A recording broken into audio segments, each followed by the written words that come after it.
Estamos começando mais uma edição do Bom Dia Mercado, sejam todos muito bem-vindos. Faremos juntos o nosso planejamento de trabalho para essa terça-feira, dia 13 de junho, um dia com uma grade muito reduzida, mas vamos tentar encontrar as melhores oportunidades e fugir talvez das maiores pegadinhas. E eu espero conseguir ajudar você, trader e punter, a fazer o melhor planejamento possível para o dia de hoje.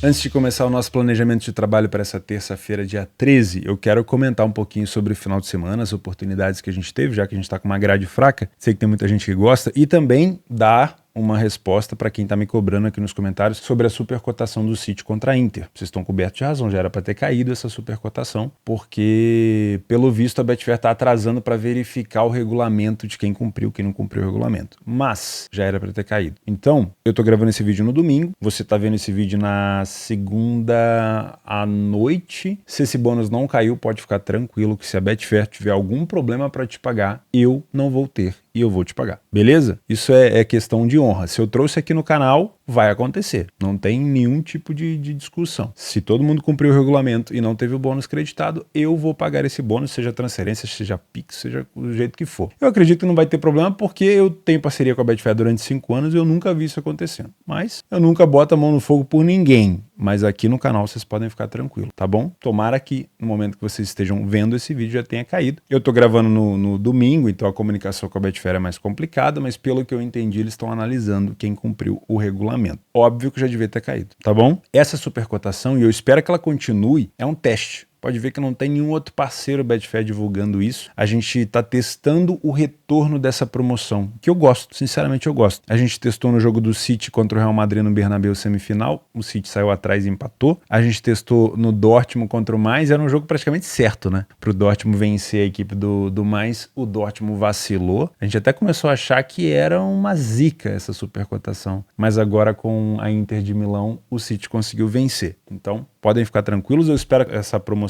ela continue vigorando por algum tempo, né? A Betfair ainda está testando junto comigo, espero que dê certo, mas só para quem está apressado e tem razão de estar, fiquem tranquilos, quem cumpriu o regulamento e fez a sua aposta vai ter o seu bônus creditado, seja via Betfair ou se eles criarem algum problema, seja via teu board. Fechou? Eu tenho pouquíssimos parceiros aqui no meu canal ao longo desses 8 anos de canal, não aceito parceria com qualquer pessoa, recebo e-mail todo santo dia de casa de aposta, das maiores e das menores que vocês possam imaginar, mas como eu tenho uma credibilidade na minha índole, eu só trabalho com pessoas, primeiro, que eu acredito, e eu só trabalho com coisas que eu faço. Então, dificilmente eu vou conseguir fechar uma parceria com casas de aposta de maneira geral, porque eu não faço apostas pan, eu faço trade. Então, a minha parceria é com uma exchange, certo? Se um dia eu vier a fazer, a gente nunca pode falar nunca, né? Talvez, né? Eu aprenda, vocês estão sempre me ensinando aqui. Se um dia eu passar a fazer uma aposta mais pré-live e começar a trabalhar com uma casa de aposta, quem sabe? Mas por enquanto, só com a minha querida Betfair do meu coração. Vamos fazer uma recapitulação dessas últimas semanas. Sexta-feira, vai. Sexta-feira, aquele jogo à noite. Brincadeira, esse aqui. Eu fiz um comentário, muita gente deu risada, mas a gente tem que saber dosar. Sexta-feira, 9h30 da noite, foi 1-1 ABC e Chapecoense, cara. Quando eu falo pra vocês que vocês têm que saber dosar entre vida e trabalho, né, ou apostas, trade, é verdade. Pô, você dá dura a semana inteira. Chega sexta-feira, quem tá do seu lado, seja sua mãe, seu pai, sua mulher, seu marido, seu filho, eles querem atenção. Então, pô, na sexta-feira vale a pena você dar uma desacelerada e ficar com eles. Às vezes sábado e domingo você não vai trabalhar, mas às vezes sábado e domingo você vai fazer vários jogos. Então, pô, é legal, beleza? Então, quando eu falo isso, não fiquem chateados, vocês torcedores do ABC ou da Chapecoense, não fiquem chateados. É realmente a questão do horário. Tem dia pro trade, pro apostador, sexta-feira, a maioria das vezes é dia pra dar uma relaxada, entendeu? O que mais que a gente teve na sexta-feira? Uma goleada do Shamrock pra cima do CD, nada de novo, todo mundo já esperava. Aqui o CD é o pior time da competição. Lá embaixo, né, o Xangai Port, antigo Xangai Sipig, né, SIPG, tomando gol do Nantong, isso aqui já era esperado, mas vencendo o seu jogo. Toma gol quase todo o jogo essa equipe, impressionante. Tivemos também uma vitória do Hammarby contra o adversário que eu não ousei e também não ousarei falar o nome novamente. E o Midtjylland, que decepcionou, ficou com a vaga lá na competição europeia, mas decepcionou em relação a gols. Eu acho que foi isso que a gente tinha separado numa sexta-feira. Comentamos até também da possibilidade de trabalhar aqui, ó, Dinamo Minsk e Dinamo Brest, lembra? O Minsk é o líder da competição, deu um cacete no Brest. Eu vou anotar esse nome aqui, tá? Vou ficar de olho desse Dinamo, vou salvar ele aqui, ó. Vou anotar esse Dinamo Minsk aqui pra gente ficar de olho. E eu não consegui acompanhar o Riga lá na Letônia. Eu marquei como favorito aqui o Riga para ver nos próximos jogos, mas pelo visto não foi tão bom, tá? Vamos acompanhar ao longo dessa paralisação europeia. No dia 10, um sábado, o que nós tivemos além da Liga dos Campeões? Lá embaixo, cedinho, Yokohama contra o Kashima. Rapaz, esse jogo, eu fui ver o resultado final, o Yokohama marcou os 94 aos 97, o 3-3 e o 4-3. Começou ganhando, tomou a virada e depois venceu no final com uma virada. Uma revirada, né? Talvez tenha sido um jogo mais lucrativo para um trader do que para um punter. Mas o punter também ganhou dinheiro, não foi fácil, né? Pelo visto aqui, emocionalmente, mas venceu. Vou tomar cuidado e vou fazer uma anotação no Yokohama, porque é uma equipe que tem tomado muitos gols. Eu não sei se é sempre que isso acontece. Tomou 20 gols em 17 jogos. Vou fazer uma anotação aqui, próxima vez que a gente for trazer o Yokohama, para tomar um pouco de cuidado em relação a isso, tá bom? À noite, no argentino, o Tajeres venceu o Arsenal. Aqui era esperado, pelo menos um empate anula do Tajeres, porque o Arsenal de Sarandi tem uma vitória em 11 jogos fora de casa. Na Série B, o Novo Horizontino venceu o Sampaio Corrêa. Aqui a gente consegue já perceber um padrão, de novo, do Sampaio indo bem em casa, né? Aqui com 3 vitórias em 6 jogos, apenas uma derrota, e mal fora de casa, com apenas um gol marcado e apenas uma vitória, tá? Na Liga dos Campeões, resumo rápido pra mim, tá? Todas as expectativas que a gente criou de análise pré, a maioria delas não foi acertada, tá? A única coisa que a gente acertou aqui, e foi uma cotação muito boa, na minha opinião, foi o under 3,5. Eu não trabalhei, acho que alguns de vocês devem ter pego por minha influência, espero que vocês tenham conseguido ganhar dinheiro.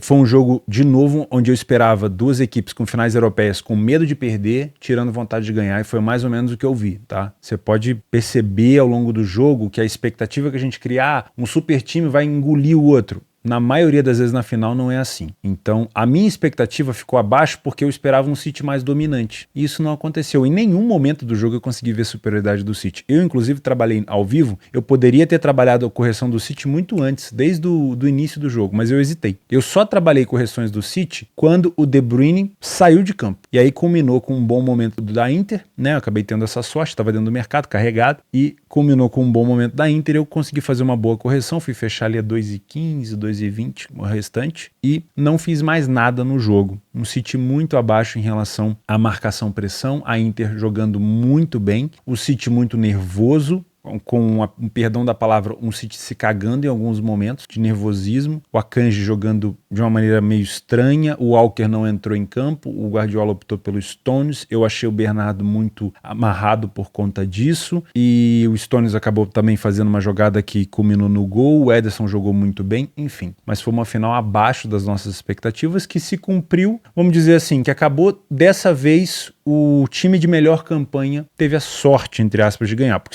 se eu fizesse um parênteses nos 90 minutos desse jogo, eu não vou dizer pra você que o City mereceu ganhar. Eu acho que se a Inter tivesse vencido esse jogo, não teria sido nenhum crime. Mas esse time do City vem batalhando há tantos anos, às vezes jogando muito melhor que o adversário e tendo azar, dessa vez culminou de vir pro lado deles. Tivemos uma chance muito forte da Inter no final. O Ederson tirou em cima da linha e foi isso. Tricampeão da Premier League, campeão da FA e campeão da Champions, uma tríplice coroa de respeito para o time do City. Jogo no live que deu para trabalhar. Deu para trabalhar no trading tranquilo, na minha opinião. Daria até para ter explorado mais, mas no pré-live acho que ficou um pouquinho abaixo das expectativas de algumas pessoas. Eu já não esperava uma goleada, tanto é que eu tinha comentado com vocês a possibilidade de trabalhar um under, tá? No Campeonato Brasileiro, ambas marcam no Bragantino com o Galo. Não entendi aquela cotação de 2,10. Os últimos 5 jogos entre eles, agora 6, né? Ambas marcam acontecendo, o Bragantino muito bem treinado. Quem viu o segundo tempo, viu um Bragantino muito forte, muito bem treinado. Talvez o Galo tenha tido muito mais chance de vencer, teve até um gol anulado, mas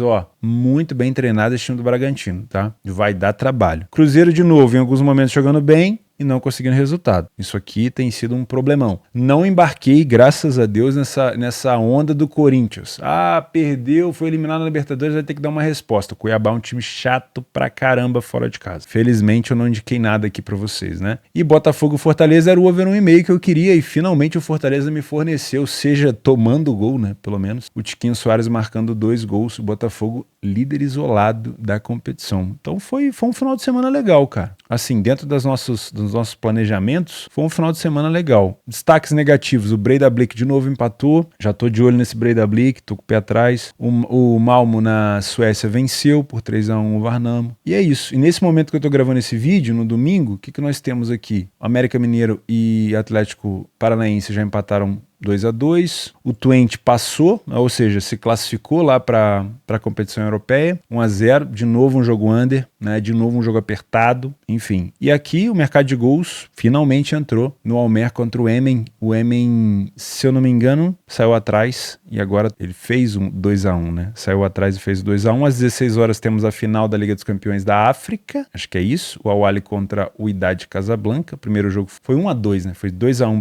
pro Al Ahly. Que mais que nós tivemos? Ainda vamos ter aqui Bari Cagliari e Alavés e Levante também dos playoffs. Acho que foi isso. O Bodo Glimt já venceu, o Molde não venceu, o Molde que tinha uma campanha ruim fora de casa, esse aqui eu evitei também, hein? Esse aqui era pegadinha. O BK Hacken venceu e é isso. Por enquanto, Vikingur ainda vai jogar. Por enquanto, estamos esquivando das confusões, das coisas ruins e só entrando em coisas boas. Graças a Deus. Vamos embora então para essa terça-feira. O que eu quero falar com vocês nessa terça-feira? Primeiro jogo que eu quero acompanhar nessa terça, às 18 horas, Colón Santa Fé contra o Estudiantes. O Colón, nesse momento, ele é o 22º colocado. Como mandante, ele teve 2 vitórias em 10 jogos e o Estudiantes tem a terceira melhor campanha fora de casa com 4 vitórias em 9 jogos. Vamos ali para o PDF de apoio que eu vou te mostrar uns números um pouco mais atualizados. Olha só, 10 jogos e 2 vitórias para o Colón. Em 50% das vezes ele foi o primeiro a marcar. Então é um time fraco, mas que tem um pouco de iniciativa. O time do Estudiantes, 4 vitórias em 9 jogos e quase 70% das vezes ele foi o primeiro a marcar fora de casa. Também um time não muito forte no geral, bom fora de casa, mas que sai na frente com bastante frequência. As duas equipes, elas não sofrem tantos gols em relação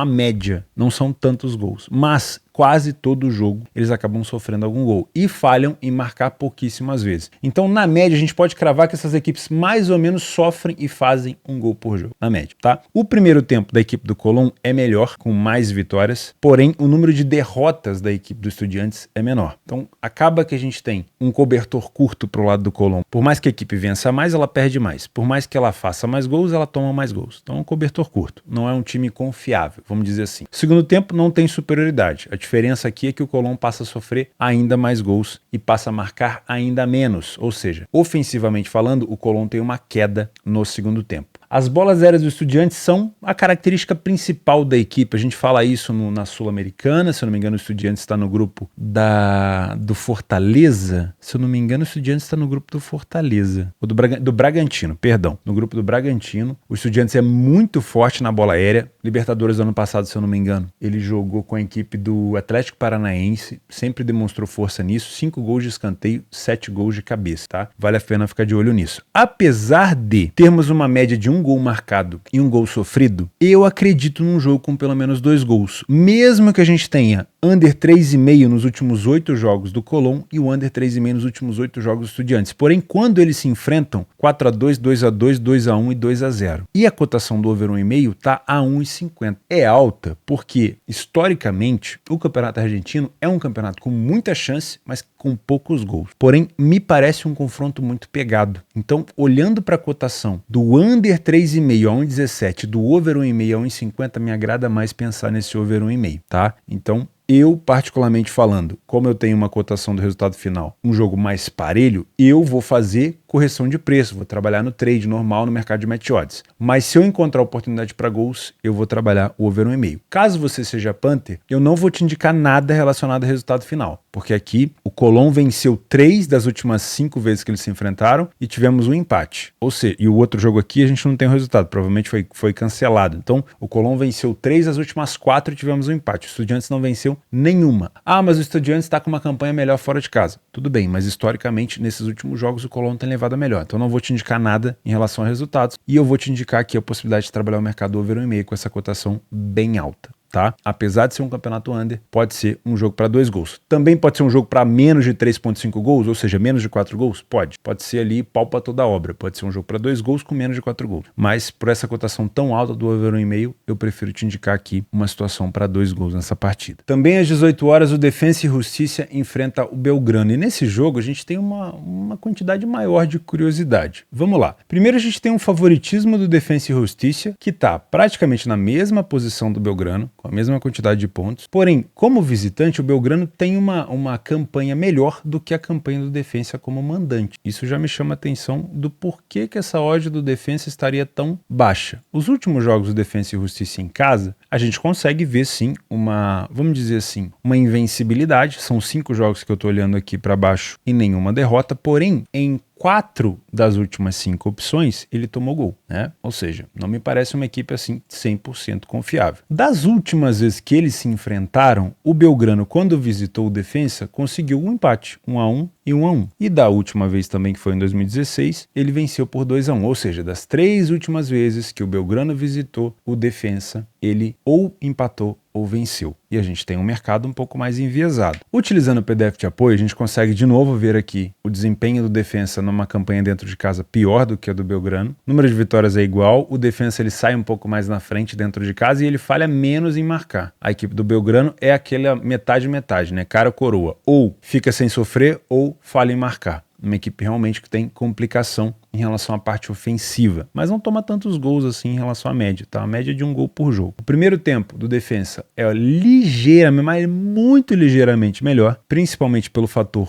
ofensivo. Já o segundo tempo é completamente parelho. A diferença aqui é que o Belgrano passa a tomar um pouquinho mais de gol no segundo tempo. De resto, me parece um jogo muito parelho para eu ter uma cotação tão baixa do Defensa. O que a gente tem que ficar de olho, principalmente para você que é trader? Se o jogo começar com um Belgrano recuado, tentando prevalecer talvez um jogo onde ele tome menos gols, onde ele ofereça menos espaço, ele pode ceder mais a bola para o Defensa e Justiça e a gente pode ter aqui um domínio, uma imposição do favorito. E isso vai fazer com que a cotação do Defensa não corrija. Então, para você que é trader, vale ficar de olho no live para ver se essa oportunidade de correção vai surgir ou não, tá? Eu não acho que um back Defensa seria tão interessante, mas vamos ver, isso só vai se apresentar no live. Se você é Panther, eu começo a ver um pouquinho de valor para o lado do Belgrano. Talvez um handicap ali a favor do Belgrano, alguma coisa no dupla chance, porque as 3 últimas vezes que ele visitou o Defensa, a gente teve o Belgrano pelo menos saindo com um empate. Outra situação que eu gosto é do under 3,5. A gente já teve aqui, ó, o under 3,5 em 8 do Defensa, o under 3,5 em 10 do Belgrano, o ambas não em 9 do Belgrano, tá? Mas os últimos confrontos entre eles é que me faz ter essa ideia. 1-1, 1-1, 1-0, 2-1 e 1-0. Somente em uma situação a gente teve 3 gols e mesmo assim não seria o suficiente para dar head no under 3,5, tá? Então pode ser uma opção. É uma cotação esmagada? É uma cotação esmagada, mas é o campeonato argentino. Dá para explorar talvez o over 1,5 com uma cotação de 1,40? Dá. Eu acho que é pau para toda obra também. Pode ser um jogo para 2 gols e não para 4. Mas nesse cenário eu tô mais de olho talvez numa complicação do Defensa e numa situação para poucos gols, tá? Talvez 2 gols, mas não 4. Então eu ficaria aqui com under 3,5 gols. Particularmente, vocês me conhecem, eu não faço, mas pode ser uma dica interessante para esse confronto. Para finalizar às 8h30, Gimnasia, eu acho que é assim que se pronuncia, Gimnasia, contra o Huracan. 2 equipes que estão bem lá embaixo na tabela, 19º o Gimnasia, 25º o Huracan. Já vou buscar aqui o PDF de apoio para a gente ver números um pouco mais tranquilos, mas temos um jogo parelho. Tá, o mercado não consegue se decidir. A 15ª melhor campanha dentro de casa do Gimnasia e uma das piores campanhas do Huracan fora de casa. Se eu não me engano, é muito próxima da pior campanha. Só não é pior do que o Vélez, o Banfield e o Arsenal de Sarandi, que jogou contra o Tajeres nesse final de semana. Uma vitória apenas, tá? Então, o time que falhou em marcar 60% das vezes, o Gimnasia falhou em marcar em quase 45% das vezes. Nesse caso, o Gimnasia tem mais vitória e marcou primeiro em mais situações, ou seja, tem um ataque melhor. Mas vejam que a quantidade de gols marcados pelo Gimnasia não é tão maior assim do que do Huracan. E olha que o Huracan é bem ruim. E a quantidade de gols sofridos pelo Huracan é praticamente o dobro da quantidade de gols sofridos pelo Gimnasia, tá? Não temos superioridade no primeiro tempo e uma levíssima superioridade no segundo, só em relação ao número de vitórias. Outra coisa que se destaca o time do Gimnasia são as bolas aéreas, mas outra vez é um cobertor curto. 5 gols de cabeças marcados, 7 gols de cabeça sofrido. Então isso é um problema para a equipe do Gimnasia, tá? Os últimos jogos do Gimnasia em casa, eu não tive tantas derrotas. Foram uma derrota apenas contra o Goiás, e aqui é sul-americana. Foi apenas uma derrota contra o Goiás, e aqui é sul-americana. Mas a equipe tem sofrido poucos gols. O Huracan, fora de casa, não vence nas últimas 5 partidas e não conseguiu marcar nas últimas 5. E se a gente puxar aqui, ó, ele não ganhou nas últimas 8 e concedeu em 8 das últimas 10. Tem dificuldade de marcar e acaba tomando gol de vez em quando. E tem um under 3,5 em 9 das últimas 10. Ambas marcam não em 7 das últimas 10. O Gimnasia não marcou gol nas últimas 5, under 3,5 em 9 e ambas marcam não em 8. Ou seja, um nítido jogo de merda. Mas isso não quer dizer que a gente não pode tirar alguma oportunidade daqui. A cotação do under 3,5 vai estar esmagada. Talvez seja até um jogo para um under 2,5. Meu Deus do céu, onde eu tô chegando? Falando de under 2,5. Vocês, por favor, não entrem no under 2,5 nesse jogo por minha dica, tá? Porque eu não faço under. Eu vou acabar zicando, esse jogo vai ficar 5-5. Mas a tendência é que a gente tenha um jogo muito ruim. Mas jogo ruim não quer dizer falta de oportunidade. Muito pelo contrário. Eu já trabalhei muito campeonato argentino no meu início no trade, trabalhando correção de preço. Vinha sem viés, os times são muito parelhos, são muito parecidos, com muita criação de oportunidade, mas com pouca concretização em gols. Um time superior ao outro, eu ia fazer minhas correções sem problema nenhum, né? Trabalhava mercado sem problema nenhum. Então, para você que é trader, não desanime só pelas estatísticas. Pode ser um jogo para oportunidade. Para você que é punter, eu não vou te indicar nada de resultado final, mas pode ser um jogo under. Pode ser um jogo mais truncado, tá? Te indicar o over 1,5 aqui seria caçar pelo em ovo. Pode acontecer? Pode, mas não tem embasamento pelo menos para isso. Eu prefiro te indicar um under 3,5 gols num jogo que a gente nitidamente está vendo que tem mais condição de ser ruim do que bom, do que pensar em alguma coisa relacionada a gols. Também pode acontecer, mas aí eu preferia do que te indicar algo relacionado a muitos gols, porque pode ser mais difícil de acontecer. Beleza? Tem oportunidade para trabalhar match odds aqui. Já você que é punter, eu acho que é um jogo, se você for fazer, talvez não seja a sua praia, um jogo mais para under. Especialmente hoje, a gente não vai ter nenhum jogo extra, porque, sinceramente, não tem mais nenhuma opção de jogo, né? Pelo menos do que eu tô vendo. A grade realmente está fraca nessa terça-feira. Na quarta-feira, a gente já vai começar a ter um pouco mais de jogos de seleção. Temos a final da Nations, se eu não me engano, essa semana. Temos alguns amistosos e a gente vai indo, tentando encontrar boas oportunidades e fugir das maiores pegadinhas. Se você chegou até aqui, não esquece de deixar o like no vídeo. É um prazer ter você por aqui, mesmo numa grade fraca, né? Espero que você tenha gostado do conteúdo. Se gostou, se inscreve no canal para me ajudar, que ajuda muito. E aproveita que a gente está numa grade fraca, entra no meu site aqui, theoborges.com, faz o seu cadastro, é de graça, faz o meu curso completo para você aproveitar essa paragem de data FIFA para estudar e também clica lá na aba de prêmios e concorre R$50 todos os dias, pagos todos os dias, bancas na Betfair, R$30 todos os dias, acessórios, bonés, moletons, tem um monte de coisa dos meus parceiros, aliás, do meu parceiro que é a Betfair, e, enfim, é uma opção e é uma forma de te agradecer pelo apoio que você me dá por aqui. Beleza? Seguimos juntos com grade fraca ou com grade forte, estamos por aqui. Um abraço, fica com Deus e até quarta-feira.